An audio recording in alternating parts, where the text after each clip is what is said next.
بعضې کسان وایي دا ټوکن موږ پرې ورکوو.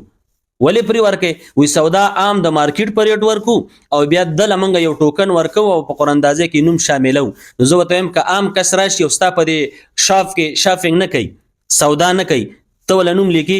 وایي نه، زه وله نه لیکم.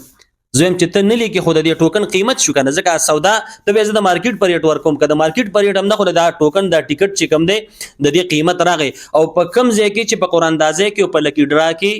د ټیکټ او د ټوکن قیمت حساب شو، دا بالکل قطعا حرامه ده، ناروا ده. بعضې ملګرو سره موږ په دې کې خبرې کړې دي، هغوی ما فلانکې مولانا صاحب راوستی، فلانکې شیخ صاحب او فلانکې عالم مې راوستی دی.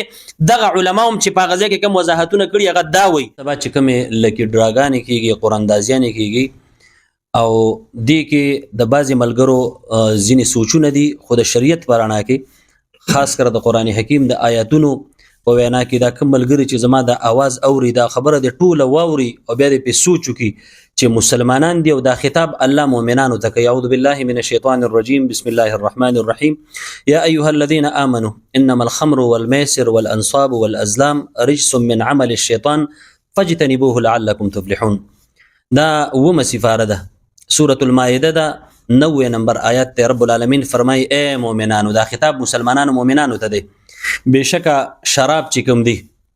او جواری او بوتان او دغه رنګي دا غشي دا رجس من عمل الشیطان، دا د شیطان په غشو کې او د هغې په پلیتې کې یو سخت بد عمل دی. الله رب العالمین فرمای فاجتنبو، د دې نه اجتناب وکړئ لعلکم تفلحون، د دې دپاره چې تاسو ته فلاح ملو شي. فلاح بیا مومئ. د جواری چې کوم دا لاټري قراندازي لکي ډرا نن سبا ډیر عام ده او زیات تر هوټلو والا روزګارونو والا دا کوي، خو د دې یو څو صورتونه دي او په شریعت کې د دې په طریقه باندې پوره ځان خبرول دا مسلمانانو باندې لازم دي. زیات تر خلک علما راولي افتتاح د پاره د یو حلال روزګار د پاره یو عالم راولي او بیا د هغه علما او د مشایخ او هغه حیثیت هغه مجروحه کوي، بیا په حرام کې هم دا غنوم استعمالي، فلانکې شیخ صاحب راغلی، فلانکې مفتی صاحب راغلی، هغه ته جایز ویلی دا ټیک ته. بعضې کسانو فیک فتوی پیدا کړي، چا صحیح چا صحیح. خورونو یاد ساتئ دا کم کسان چې قراندازي کوي دا ټیکټ خرڅوي په 1000 روپۍ، 1500، 2000، په 1500 یا په 100 او په یا د دې نه زیات او کم او یو ګاډی موټرسایکل یا د عمرې لالچ ورکوي، نو دا قطعا جواری ده، دا قمار دی. د قرآن حکیم د دې آیات ترجمه تاسو په خپله وګورئ، 90 نمبر آیات ته سورة المائده کې 9 سپاره ده. الله رب العالمین فرمای د دې نه اجتناب وکړئ، د خدای حکم ومنئ. یاد ساتئ مسلمانانو چې کوم کسان دا لاټریانې کوي او دې کې ځان له ټیکټ اخلي یا دې کې سکیمونه جوړي خلکو ته د دې دعوت ورکوي، نو دا قطعا حرام ده. ګورئ دا داسې وړه خبره نه ده، دا د یو مولا او د مفتی او د یو ډاکټر او د پروفیسر خبره نه ده، دا د رب العالمین وینا ده. نو زه تمامو مسلمانانو ته دا درخواست کوم چې دا صورت چې کوم دی دا بالکل قطعي حرام، ناروا او ناجایز دی. یوه دویمه خبره دا ده چې په دې کې جایز صورتونه چې بعضې علما وایي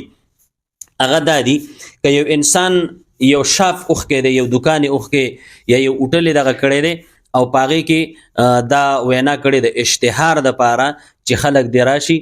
او دلته موږ هغې له یو ټوکن پرې ورکوو، بیخي پرې چې هغې کې د شاپینګ شرط نه وي، په هغې کې د ټوکن د پیسو شرط نه وي، بل څه صرف د اشتهار دپاره وي، بل څه اراده او نیت پکې نه وي. نو که په دغه کې پرې چاله ډک کړي او هغې پکې بیا قراندازي وکړي نو خو بس یو انعام غوندې دی، خو جایز ده. خو ځینې خلک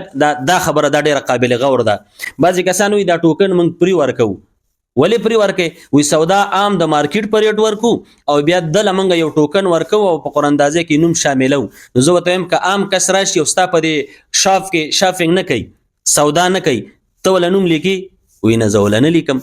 زه وایم چې ته نه لیکې خو د دې ټوکن قیمت شو که نه، ځکه سودا ته بیا زه د مارکیټ په ریټ ورکوم، که د مارکیټ په ریټ هم نه خو دا ټوکن دا ټیکټ چې کوم دی د دې قیمت راغی او په کم ځای کې چې په قراندازۍ کې او په لکی ډرا کې د ټیکټ او د ټوکن قیمت حساب شو، دا بالکل قطعا حرامه ده، ناروا ده. بعضې ملګرو سره موږ په دې کې خبرې کړې دي، هغوی ما فلانکې مولانا صاحب راوستی، فلانکې شیخ صاحب او فلانکې عالم مې راوستی دی. دغه علما هم چې په هغه ځای کې کوم وضاحتونه کړي هغه دا وایي چې د ټوکن شرط به پکې نه وي، د نور چې کوم د شاپینګ شرط به پکې نه وي. که د دې شرط نه علاوه څوک چاته یو ټوکن ډکي، یو ټیکټ ورکړي او په لګي ډرا کې او قراندازۍ کې شامل کړي نو خو بس ښکاره خبره ده چې هغه جایز دي. خو دا قصې کول، دا هیلې بانې جوړول یا ټیکټ مقررول چې چام دا او دا خبره واوري چې مسلمانانو هر ځای کې چې دي کده ملک نه بار دي ملک دنه دي او چې مسلمانان دي قران مني احادیث مني او شریعت او فقه او اسلام مني ګوره په دې کې بالکل اجتناب وکي د سره به گنجائش نشته او یاد ساتي دا یو مولا خبره نه ده قران حکیم د الله تعالی د سوره المائده آیتونه ما تاسو دا تلاوت کړ الله رب العالمین فرمایي اجتنبو د دې نه اجتناب وکي دا جواری دا قمار ده او دا بالکل ناروا دي ناجایز دي د لکی ډراګان نو کوم مسلمانان رونه چې زمونږ आवाज تاسو د مایک په ذریعہ تاسو د سکرین په ذریعہ باندې اوري او قران منی احادیث منی شریعت منی نو بالکل دا شی ناروا او ناجایز دی تاسو چې کوم علما یادوي کاغینم تاسو کو چې دا پیسو ټیکټ او یا د غرنګي دا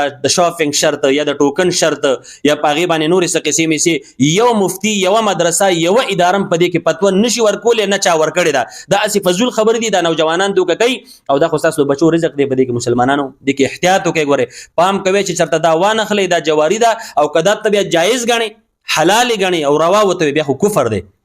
کر روا او حلال نه غني او حرام وته وي او کین بیا خو ګناه ده او کته ته جایز وي او روا وته وي او په دې باندې ټیکټي باندې پیسې او قیمتونه مقرر کړی دي او پاغي باندې ته دغه کې نو بالکل حلال ته حرام ویل او حرام ته حلال ویل دا بالکل کوپر دی او د اسلام نه په انسان خارجي چې سړی د اسلام نه خارج شي نو خزم طلاق شو مزونه روزه حجونه عبادت هم ټول لاړ محو شو نو مسلمانانو دا یو عاجزانه فیل د درخواست په دې مسله ځان خبر کړي چې څوک ته د مولا او د یو عالم او د یو شیخ نوم اخلي دا غنم وضاحت غواړي دا غیبه متدا وضاحت کی دا قطعا ناروا او ناجایز دی